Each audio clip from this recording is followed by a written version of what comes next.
Hello, this is Adam Feinberg, and today you are joining us for Harlem Stories. And today I'm joined with my co-host, Mark Becker.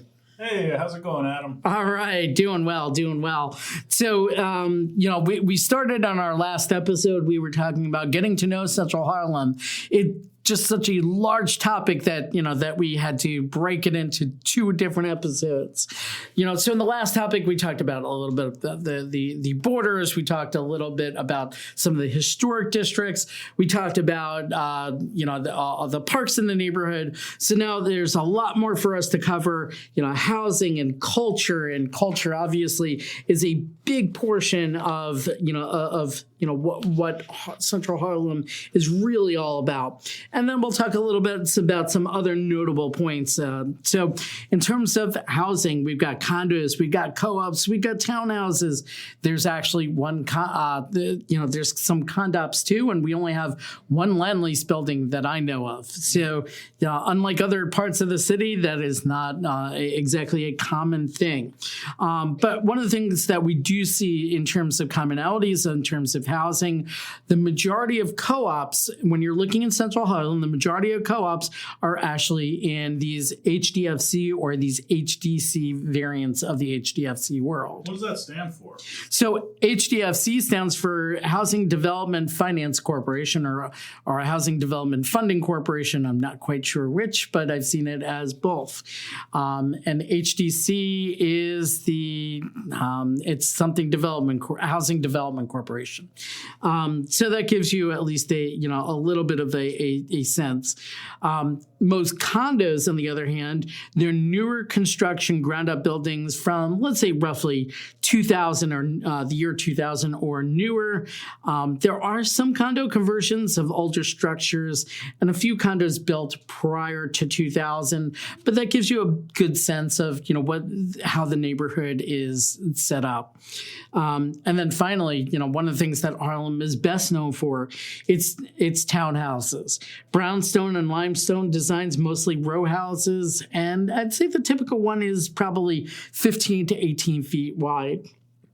So giving a little lay of the land there, you can find, some that are narrower, and obviously, those are really narrow homes, but they do exist, and you can find some that are wider, and some of these are grand mansions. I have a client right now, actually, he's looking specifically for a 20-foot plus townhouse, and so I think that's kind of one of those psychological numbers, right? You're looking for a townhouse, 20 feet plus gets you something that's in sort of a different cachet, so to speak. Yeah, those 20-foot wide townhouses, in Harlem, they do exist, but they're not exactly easy to find. What might be, doable in terms of like searches and whatnot. You might also find some that are like corner lots that kind of help, give that, that wider perspective. A few of those corner lots, and there aren't a whole lot of them, but when you do come across them, they offer you a third set of windows, a third exposure, if you will. So, that kind of makes the home feel wider. So you start getting away from that psychological component of just focusing on like the 20-foot wide. But, in Manhattan as a whole, typically 20-foot wide is like the gold standard. That's ultimately to account for the loft space of, these grand staircases. Right. So, I can certainly understand the desire for the 20-foot wide townhouse.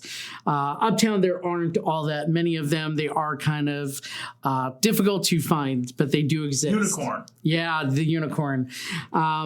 So now we get to the hot topic, the real hot topic, culture in Harlem. And I think this really helps define so much of it. The Harlem Renaissance, it had a massive impact on Harlem culture, and it's so large of a topic, it really deserves its own episode and possibly several episodes on Harlem Stories. But today I just want to provide just a more of an overview level, high level, without getting into all the details, but, give a little bit more of a flavor too. So not pure overview, but a little digging down into that.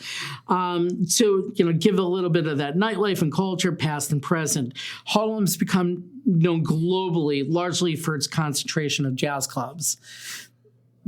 Did you want to say something, Mark? Well, my wife used to work at the Fairway offices. It's since defunct on 125th and the West Side Highway. And I always used to walk by the Cotton Club over there. Oh yeah, and actually, that's leads into our next topic. But that's something that you and I have in common. While your wife worked with those Fairway offices, prior to it being a Fairway, back in the 1970s, it was a meatpacking plant, that primary location where you go shopping, and that cold room, that was the meat locker, that they'd store, Wow. Everything. And my dad, he came back from his Vietnam War service, going to Baruch as an accounting student, and he was the bookkeeper for that meatpacking plant. And, and I guess in a sign of the times from back then, and so very different today, he was the bookkeeper and had, some sort of envelope or portfolio with the day's cash take, and he'd be run out from the gangs, and, he'd be running with the money from the meat packing plant, and, so very, very different today. But I guess both of our families have ties to that location. So very cool. But in terms of like the clubs and going back to that, you've got the Cotton Club, as you just mentioned over there. Now, that is not the original one, but, we'll talk a little bit more about it. There's also a movie that was inspired by the nightclub that came out. So the original Cotton Club, it was open from 1923 to 1940. It was located on 142nd Street in Lenox, and then it went up moving for a few years to Midtown into the theater district. It operated during Prohibition and the Jim Crow era segregation. Interestingly enough, even though it was based in Harlem, where you had this very large Black population, Black people couldn't initially patronize the club.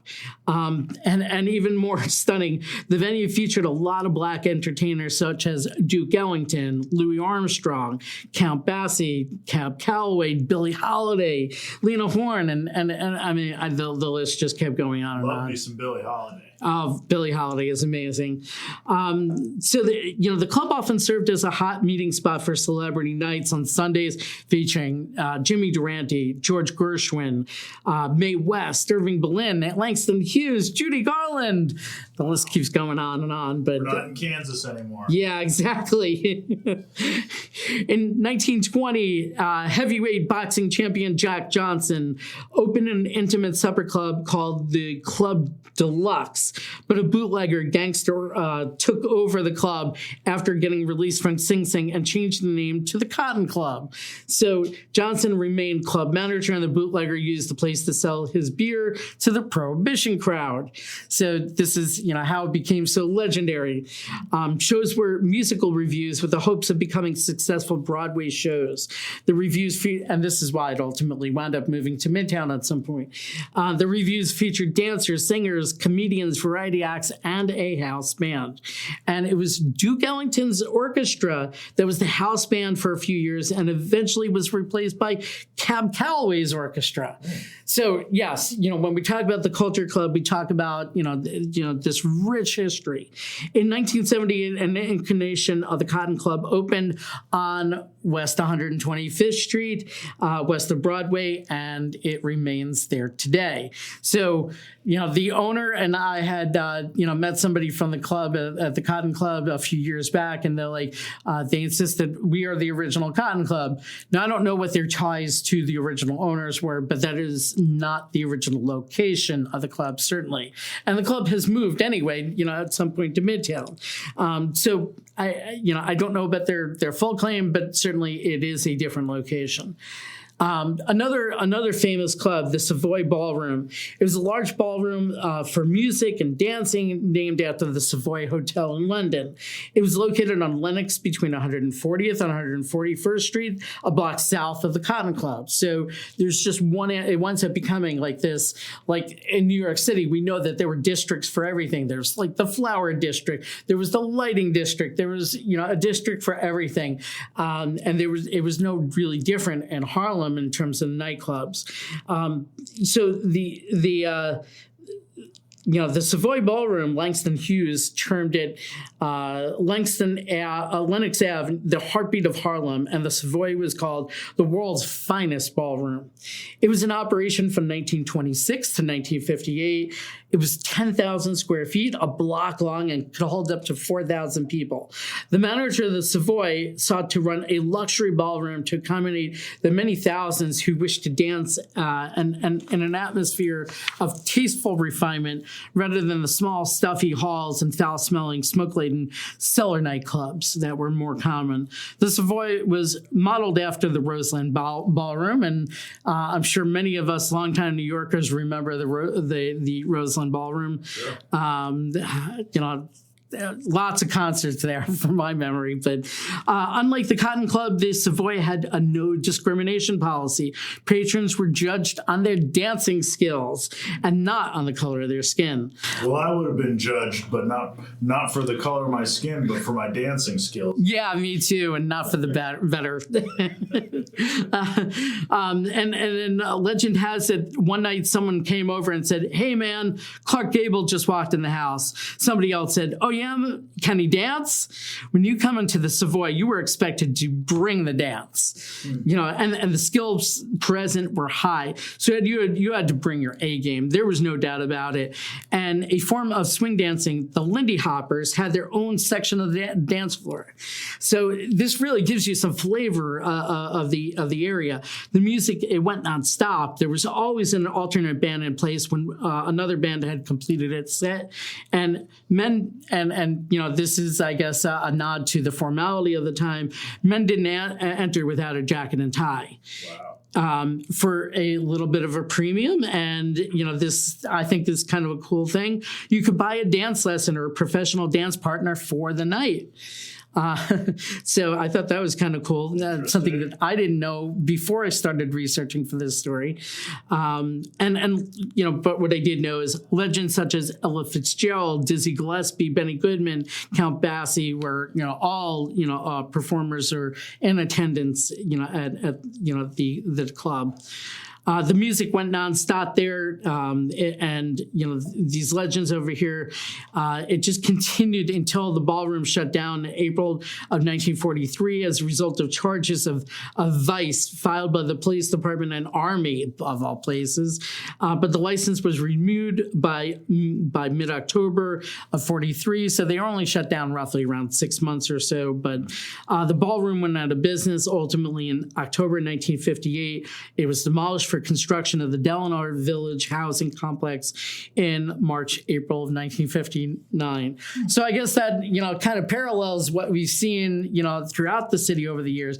I mean, I remember from the 1980s, I'm old, I get it, I'm officially old, but MTV used to film Club, MTV and MTV Dance, their show at the Palladium, which is now an NYU housing dorm. So how the history kind of repeats itself. Full circle. Yeah, full circle. There were lots of other many venues that we can pick up in future episodes that we can talk about. The Rennie, Minton's Playhouse, Lenox Lounge, Small's Paradise. So there's so many of these other, smaller but still important venues that we can discuss as well. But we would be remiss if we went through this episode and in terms of talking about Central Harlem and culture, if we didn't talk about the world famous Apollo Theater.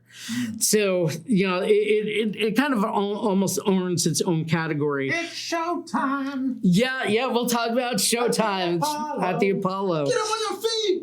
Awesome. So the Music Hall is on 125th Street, noted for African-American performers, home to the TV show on New Talent, Showtime at the Apollo, just as you said. And the Apollo is actually in the process of expanding now into part of the Victoria Theater, which has been redeveloped recently.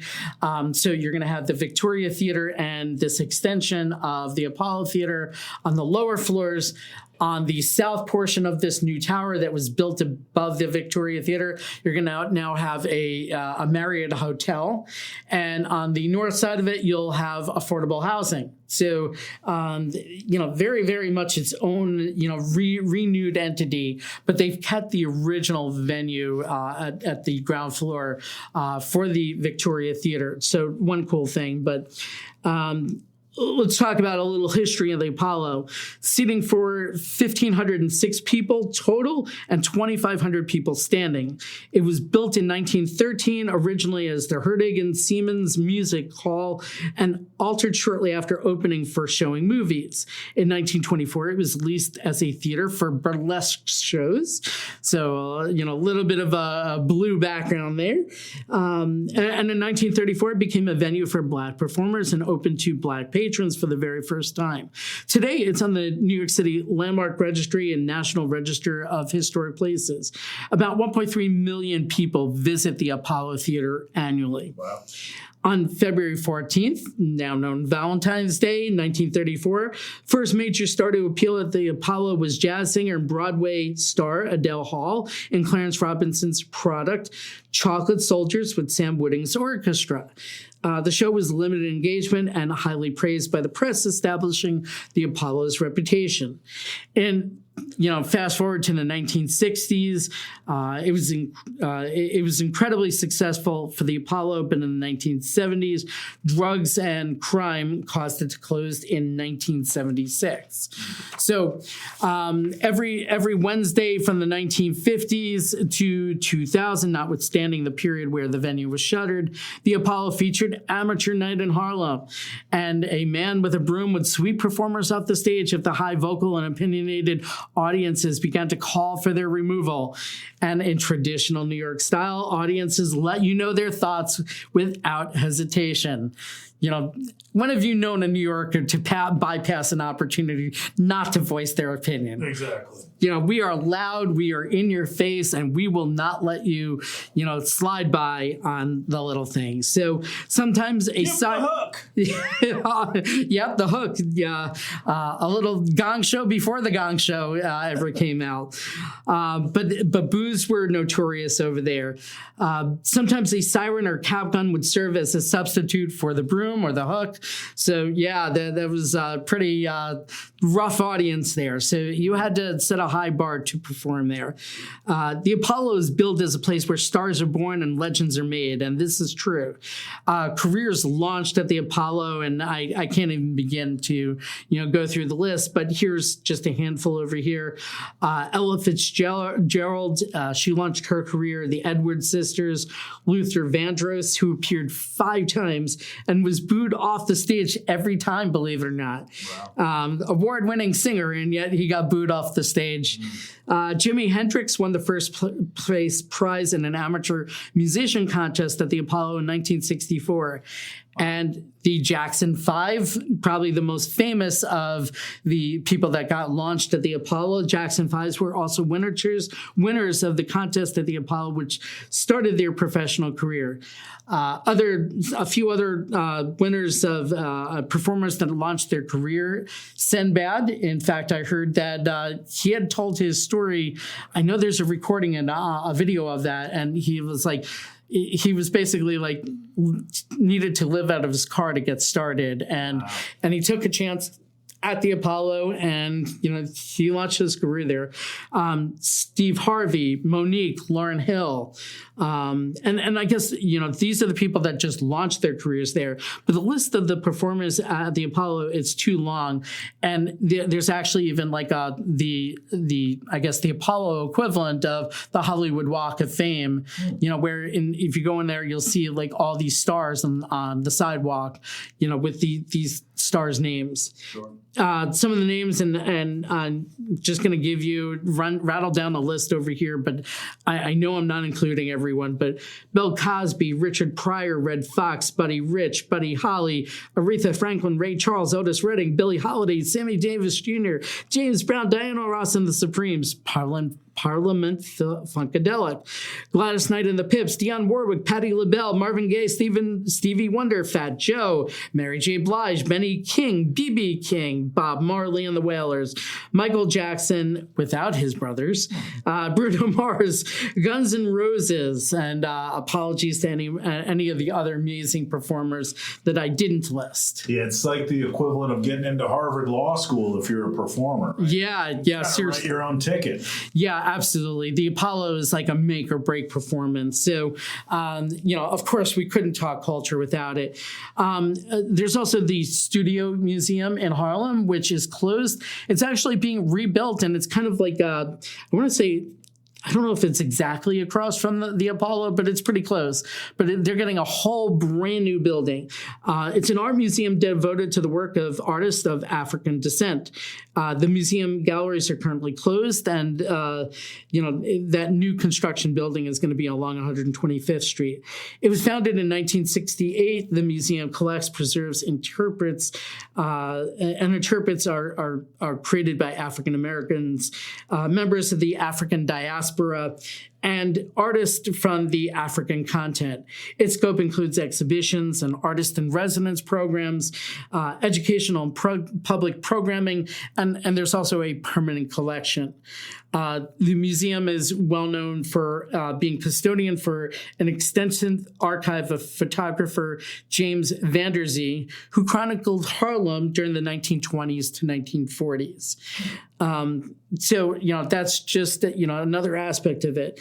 In terms of culture, I think the last thing I want to kind of point out is there are still local restaurants and lounges that will host live music events, often free and very often jazz bands.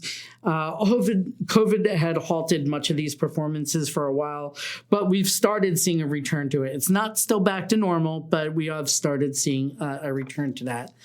And, I guess finally, before we wrap up this episode, we just wanted to kind of point out a few other aspects of, that are important to know, just getting to know Central Harlem. There's the Malcolm Shabazz Harlem Market. It's a vibrant indoor-outdoor collection of stalls with vendors selling clothing, arts and crafts, artwork, jewelry, and African masks. Interesting soap there.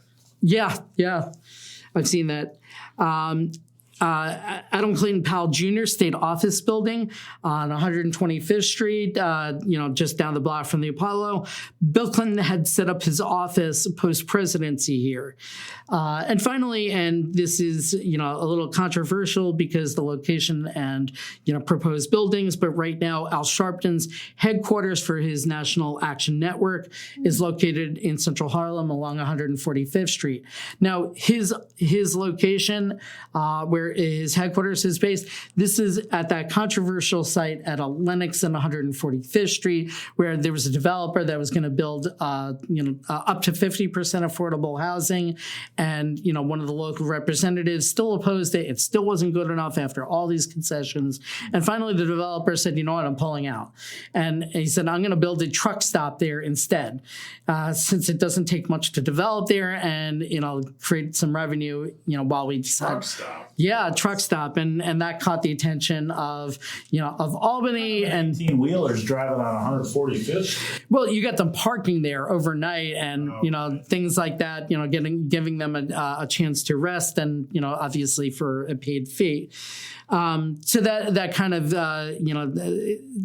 that process, and I guess that project had been on hold, and now they started talks again. Now that local Harlem representative has decided not to rerun for election, and basically with her out of the equation, they figured much more reasonable behavior, and they can actually come to some conclusion. And it's going to be a large tower, but the developer is still sticking to that 50% affordable homes.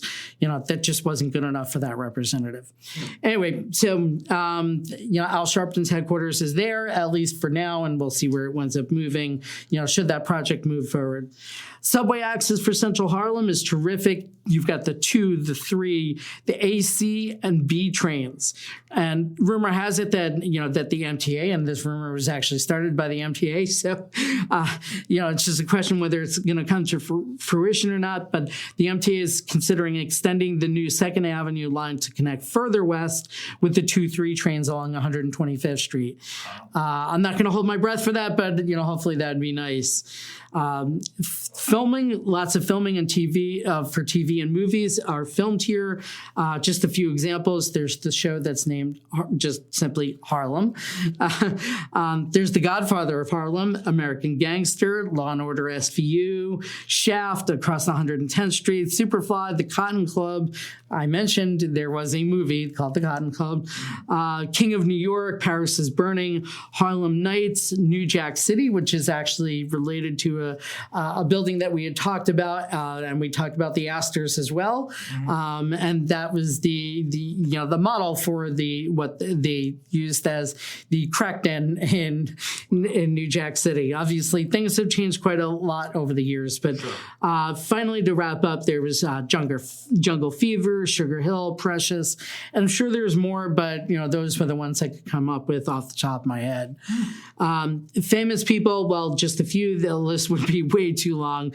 I mean, Harlem is a large geographic span. New York City, there's so many famous people, but names that I was able to find just immediately without digging too hard: Scott Joplin, Vince McMahon, Thomas Nast, who we'll talk about over Christmas time. Norman Rockwell lived there for a while, and he also lived on the block where there's that new development on 103rd, and it's called the Rockwell. Mo Berg, who was famous for Major League Baseball, and he was also a spy. Milton Berle, Georgian and Ira Gershwin, Oscar Hammerstein, first and second, Harry Houdini, who is actually related to a client of mine. Arthur Miller, Arthur Sulzberger, publisher of the New York Times, Louis Armstrong, Count Basie, Billie Holiday, Bumpy Johnson. Bumpy Johnson, if you're not familiar with the name, when we talk about the Godfather of Harlem or American Gangster in terms of TV and movies, that was both based off of him, Bumpy Johnson. Bumpy. Yeah, he was the guy. And actually, New Jack City also kind of featured a rendition of him too, where Bumpy Johnson became famous because even though he was a drug kingpin for the area, he was known for his generosity, and he gave away on Thanksgiving whole turkeys to anybody that wanted them on the street. So we had an entire truckload of turkeys and just distributed to people on the street out of the truck. So, he was known for his generosity, but obviously, not a great character either as well. But a few other names, Sammy Davis Jr., Ben E. King, Ving Rhames, Doug E. Fresh, who actually had a restaurant as well. 6 minutes. Curtis Blow, Biz Markie. But you say he's just a friend. Yeah. Oh, I love Biz Markie. Billy D. Williams, Maya Angelou had a home in Central Harlem, which we may talk about in a future episode. Bob Dylan, who I had mentioned in the first part of this. Neil Patrick Harris had recently lived and set a record for townhouse sale not too long ago. Mandy Patinkin, Alyssa Reiner, and if you don't know the name, she was in Orange is the New Black, and of course the list goes on and on. But these were just some of the names that I was able to gather. This I think is a kind of a great summary of just getting to know Central Harlem, South Harlem, all its historic districts, its culture. We'll get into so many more aspects of this in future episodes, because I think it's just worth mentioning all of the other clubs. And we obviously talked about a few of the key ones, but there were so many more. Love it. Well, thank you so much for joining us again for another episode of Harlem Stories. Thanks, everybody. Thanks. Have a great one.